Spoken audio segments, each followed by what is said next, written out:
Què penseu de la sanitat, del recopagament, de les llargues llistes d'espera? Ahir mateix, jo mateix, conjuntament amb la resta de regidors, ens vam entrevistar amb el gerent del Vall d'Hebron i vam fer una roda de premsa al sortir en el que vam posicionar-nos clarament en contra de les retallades.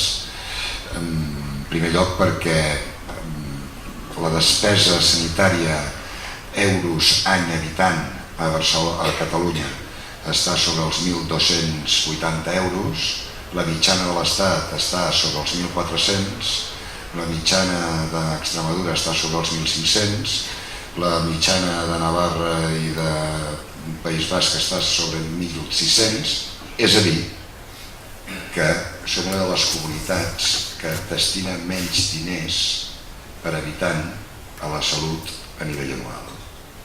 Llavors resulta que el problema del dèficit de Catalunya és la salut. El problema del dèficit de Catalunya és l'espoli fiscal sostingut durant 30 anys. I això és el que fa i dificulta que nosaltres puguem atendre adequadament el que són els pilars de l'estat del benestar, com la salut, com l'educació i com els serveis socials.